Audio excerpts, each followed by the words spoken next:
Please welcome the Honorable Scott Pruitt, Administrator of the United States Environmental Protection Agency. Thank you so much. It is good to be with you. It's good to be at this event. I was so excited to be invited to this summit. I heard wonderful things about it. Obviously, Colorado Christian leading this, the Centennial think tank, obviously leading Senator Armstrong's contribution to this.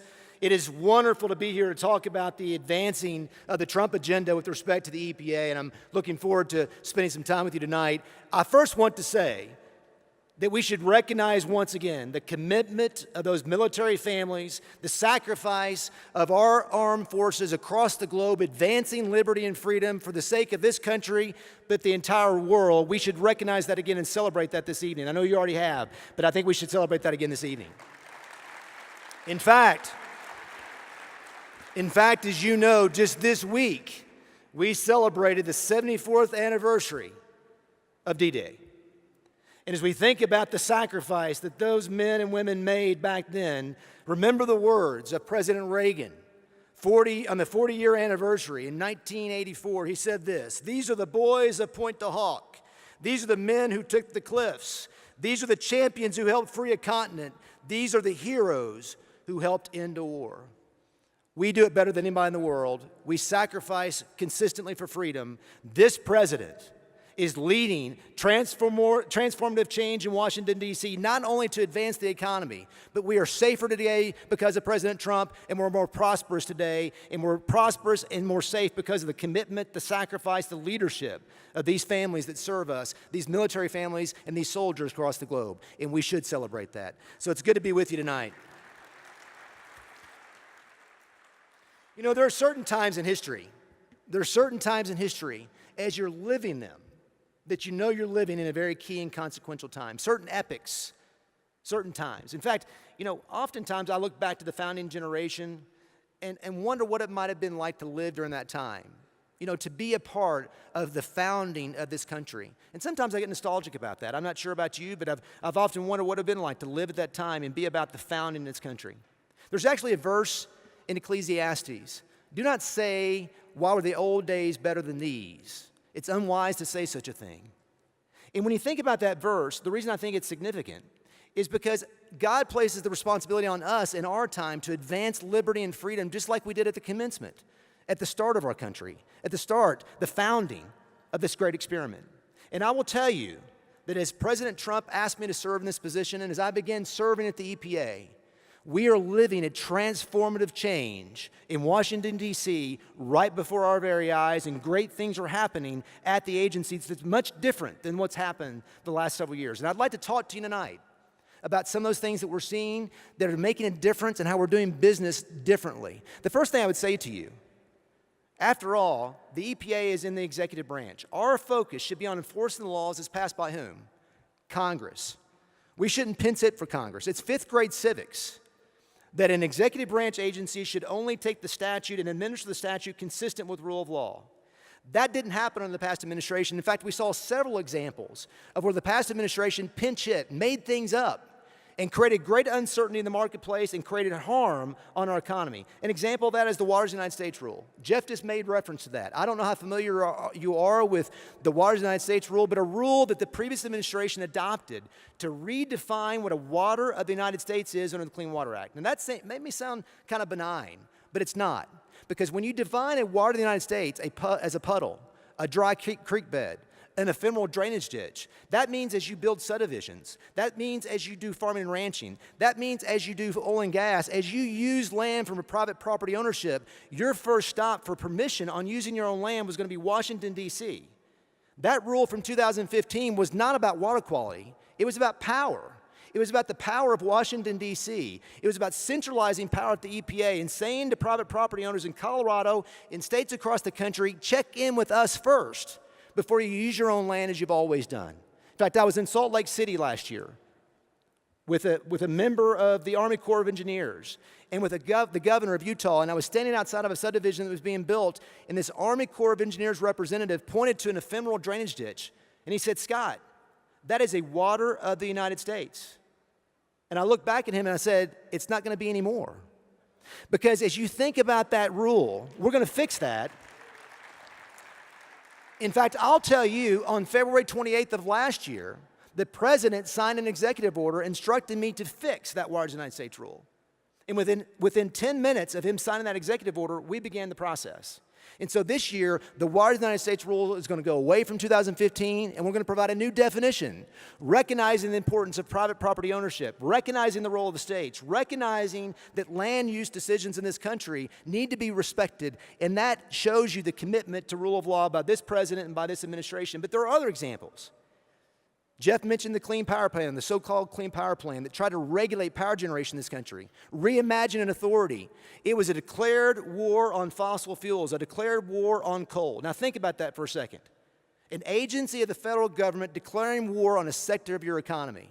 Within 2 months of being sworn in as administrator, I was the first administrator in history to go underground at a coal mine.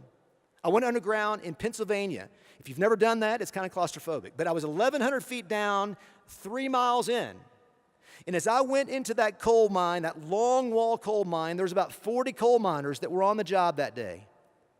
And I looked at them. We have this on video. I looked at them and I said, the president has a message for you. And the president's message is this: the war on coal is over. In this country, we're going to respect the use of that, and the war on coal is over. Now, why does that matter? Well, it matters for several reasons. Because an agency of the federal government shouldn't declare war on any sector of your economy. We shouldn't pick winners and losers. We shouldn't use regulatory power to say coal is bad and renewables are good. We should, and this is going to be a very profound statement for you, we should make things regular for all those that we regulate, to make sure that we do it consistent with the rule of law and not try to favor one over another. This president has said that we can be about both regulatory reform and growing jobs in our economy. And you know what's happened over the last 16 months? $1 billion of savings at the EPA alone in regulatory cost. $8 billion across the entire Trump administration, $1 billion at the EPA. And as we have saved $1 billion, you know what else has happened? Better outcomes for the environment. Air quality in this country, 10% better under the Trump administration.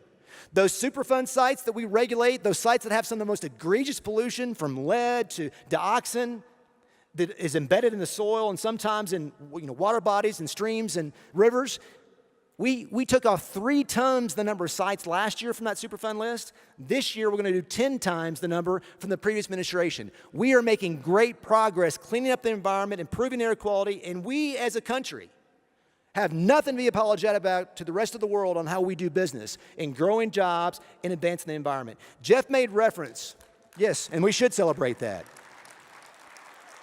Jeff made reference to the president's decision to exit the Paris Accord. He should be commended for that. That took tremendous courage and fortitude. He stood in the Rose Garden a year ago, June 1st, and said to the world, America does it better than anyone else. We're not going to agree to an agreement that puts us in an economic disadvantage compared to the rest of the world. After all, if the Paris Accord was about CO2 reduction, it was a huge failure. You know why? China didn't have to take any steps until the year 2030. India didn't have to take any steps until the year 2030, plus receiving $2.5 trillion in aid. Now, if it was really about CO2, that would not have happened. The president recognized that we were already leading in CO2 reduction. From the years of 2000 to 2014, we reduced our CO2 footprint by almost 20%. And just recently, an additional 2+%. We are leading the world in that regard, and we have nothing to be apologetic about, and we are doing it in a way that makes a difference for our economy. We've reduced those pollutants that we regulate under the Clean Air Act by almost 75%. Since the inception of the Clean Air Act, by growing our economy by 270%. So commitment to rule of law, doing things consistent with the statute, actually administering the statute as opposed to pinch hitting for Congress with the Clean Power Plan reversal, with the Wires of the United States reversal. We're getting it right, but we're also reforming our processes because the past administration, as they did rulemaking, they did it in secret. And let me give you a couple examples. They would actually engage in something called sue and settle, where they get sued by a third party. An NGO, the EPA would, and they'd go into a courtroom, sometimes in California, And they'd go into that courtroom and they'd actually cut a deal. They'd agree to a settlement and they'd put it within a consent decree.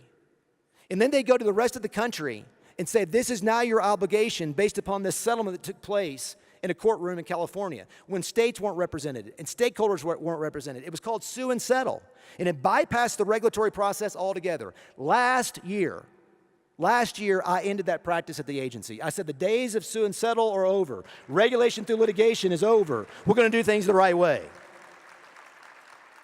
But we also made a commitment to transparent science. I'm going to share a couple things with you that I think you'll find quite interesting. We have these advisory committees that serve the agency, several advisory committees, the Science Advisory Board and others, and they're made up of scientists from all over the country. But until we arrived, many of these scientists, as they provided counsel, independent counsel on rulemaking, which is what their job is, they also were receiving grants from the agency. We had a collection of scientists over a 3-year period, the last 3-year period, that received over $70 million in grants at the same time that they were doing what? Advising the EPA on the efficacy and the rightness of rules from a science perspective. That just simply shouldn't occur. And so I made a change last year. I said to those scientists, you can continue serving on the advisory committee, or you can receive the grant, but you can't do both. It's the Joshua principle. Choose this day whom you're going to serve, but you can't receive $70+ million in grants and also provide quote-unquote independent counsel to the agency. So we ended that process last year and required scientists to make sure that they were providing that independent counsel to the agency, and that's very important.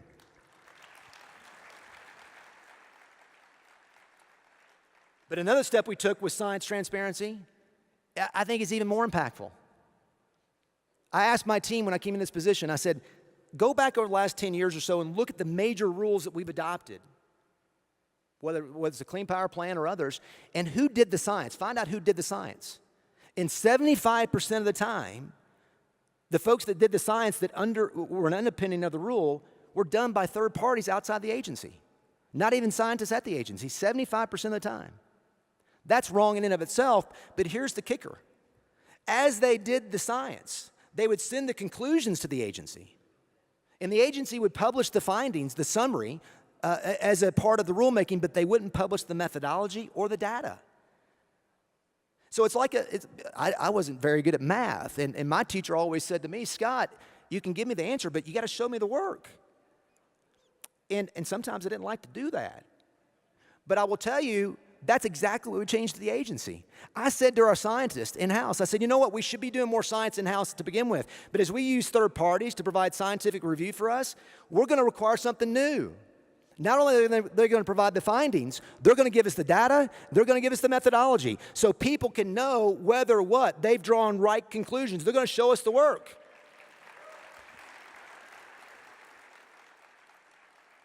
So when you think about the change on rule of law, being committed to rule of law, not terribly earth-shattering, but it truly is fundamental to the agency and new to the agency. Doing something consistent with the statute is wholly novel over the last decade or so. And doing something different with process on science and also the rulemaking process. But the other area that we've committed to, and this is equally important, is recognizing the role of states. You know, as a former attorney general for the state of Oklahoma, I get federalism. I spent a number of years making sure that states, the state of Oklahoma, in my estimation, and other states, were out there making sure that our interests were protected. Do you know over the last decade or so, the previous administration took a command and control approach and displaced states? I actually said to Colorado and said to states in the West and states all over this country, we know better, and we're going to dictate to you what's going to happen. We've reversed that. We have gone to the states and governors across this country and told them we're going to engage in true federalism, in partnering together to improve air quality and water quality. And why is that important?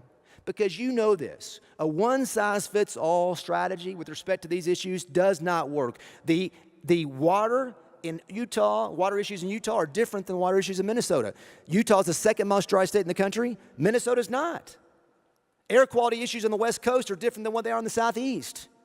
We must, as an agency, embody that partnership, that federalism concept to make sure that we advance these principles. So we have given a rebirth to rule of law, a rebirth to process, and we've renewed our focus on cooperative federalism. And what has happened is truly transformative for this country. I will say this to you. We are living in a consequential time across the president's administration. This is reminiscent of what was going on in the 1980s. Because we've seen a shift the past decade toward a worldview that's different than what we believe. And I will say this to you. Asking the question, first and foremost, what is true environmentalism, is so important. Because the past administration told us that it was prohibition. The past administration said that though we've been blessed with all these natural resources, natural gas and coal, and farming and ranches where we can feed the world and power the world, their approach was what? Put up fences and do not touch. And you know who suffers when that occurs? This country and the world. So their approach was prohibition. Put up fences. I don't believe in that. I think that's wrong-headed. I believe to whom much is given, much is required. And I believe God has blessed us with tremendous natural resources that we should use for the betterment of mankind, to feed the world, empower the world, and we should be about stewardship, not prohibition. And we can advance jobs and the environment. So as we do this, just think about it. If we approach rulemaking from a stewardship mentality as opposed to a prohibition mentality, that means that as a country, we're going to see better outcomes. And I've shared with you what's already happening. Cost savings and regulatory reform, better outcomes for the environment. And so this is an example that you can have your cake and eat it too. Those folks who say you can't, I don't understand that. You know, what else are you supposed to do with cake? So we're going to advance these principles to ensure that we truly achieve these outcomes in behalf of the American people. You know, I want to close with this. And I think it's important that you hear this. Because as I ask the question, what is true environmentalism? It's very important for you to take that message back. Because in Washington, D.C., it's all about concentrating power there. This president is about putting power back in the hands of people in states across this country. And so as we advance these principles, it's important that we educate people that it's not a choice between the environment and jobs. We just don't believe that if you're pro-jobs, you're anti-environment. We believe that you can be about both. And as we do that, better outcomes, and we'll advance that for future generations. I started my talk by saying that there are certain times in history that you know when you're living them that they are transformative, that you're impacting future generations. And I will say to you that we're living one of those times. We're living one of those times at the EPA, but we're living in those times across the full administration. It takes courage. It takes commitment. It takes perseverance. It takes steadfastness to advance these things. Because the status quo, the entrenchment of Washington, D.C. is so strong that it takes the strength of someone like President Trump to say, we can do better for the American people. It is not serving the American people to say you have to choose between jobs and the environment. It's serving the American people to say we can do both. And I'm so thankful that we have a president in the White House today that is a man of courage and a man of results. And I will tell you, my commitment to you is I've served in this position. I knew it would be noisy. I knew it would be competitive. After all, the agency that I now lead was a bastion of liberalism. I mean, it's where they went to advance these worldviews that are antithetical to what I'm sharing with you tonight. So I knew that it would be noisy and competitive. And in the midst of all that, I think the greatest response is to keep going, keep advancing, keep persevering to make sure that the American people deserve answers today and answers in the future, that we can achieve both of these things and achieve them in the right way. And so please send that message back, send it all over the country, and let folks know that transformational change is happening. We should celebrate that and stay committed to it. So we can say to future generations, look back during that time. Look, I'm a child of the Reagan Revolution. I was 12 years old in 1980. Turned 50 this year. As a 12-year-old in 1980, my dad was an entrepreneur. Those folks who lived during that time, even as a young man, it was magical. There was things going on at that time that we had hope and optimism about America returning to its place of prominence in the world. We have a responsibility. Let's embrace it. Let's do it the right way. Let's return America to greatness as the president is doing, and we can do it across the spectrum. And let's send that message out across the country. God bless you for what you're doing. Keep it up, and God bless America. Thanks so much.